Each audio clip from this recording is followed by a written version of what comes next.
ഒരാൾ നമുക്ക് ആർക്കും യൂട്യൂബിലും സോഷ്യൽ മീഡിയാസിലും ഒക്കെ എന്താ പറയാ യൂട്യൂബ് ചാനൽ അല്ലെങ്കിൽ ഒരു പേജ് തുടങ്ങാനുള്ള ഒരവകാശമുണ്ട്. അപ്പം നമ്മൾ ആ പേജ് തുടങ്ങും, നമ്മൾ നല്ല നല്ല കാര്യങ്ങൾ ഇഷ്ടപ്പെട്ട് നമ്മൾക്ക് സബ്സ്ക്രൈബേഴ്സ് ആക്കും. അപ്പൊ നല്ല റീച്ച് കിട്ടുന്ന നല്ല നല്ല കണ്ടന്റ് ഇടുന്ന ആൾക്കാരെല്ലാം സബ്സ്ക്രൈബേഴ്സ് ചെയ്യുന്നത് ഉയർത്തിക്കൊണ്ടു പോകും. അപ്പൊ ആ ഉയർച്ചയിൽ അവർ വൈറലാകും. അങ്ങനെയാണല്ലോ ഇപ്പോൾ പൊതുവെ നടക്കുന്നത്. പിന്നെ അവരെ പിടിച്ച് ഒരു 10 ചാനലുകാര് കുറച്ച് ഇന്റർവ്യൂ എടുക്കും, പിന്നെ അവരുടെ കഥകൾ, അങ്ങനെയൊക്കെയാണ് ഇപ്പോൾ നമ്മുടെ ഈ കാലഘട്ടത്തിൽ നടക്കുന്നത്.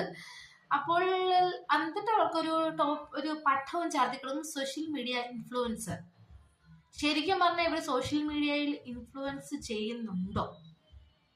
ചിന്തിച്ചു. നിങ്ങൾ കുറെ ആൾക്കാർക്ക് ഇതുപോലെ തന്നെ, ഞാൻ ഉൾപ്പെടെ ഒരുപാട് ആൾക്കാർ സോഷ്യൽ മീഡിയയിൽ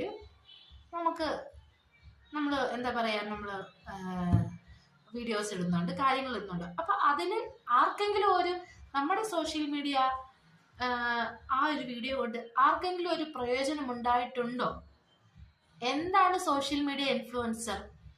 നമ്മൾ ഗൂഗിളിലൊക്കെ അടിച്ചു നോക്കിയാൽ അറിയാൻ പറ്റും. മലയാളത്തിൽ ഇംഗ്ലീഷിലൊക്കെ പറയുന്നത് എന്താന്ന് വെച്ചാല്,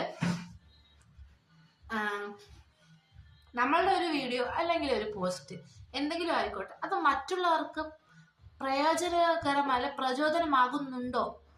അപ്പോൾ അങ്ങനെയുള്ള ആൾക്കാരാണ് നമ്മൾ സോഷ്യൽ മീഡിയ ഇൻഫ്ലുവൻസ് എന്ന് പറയുന്നത്.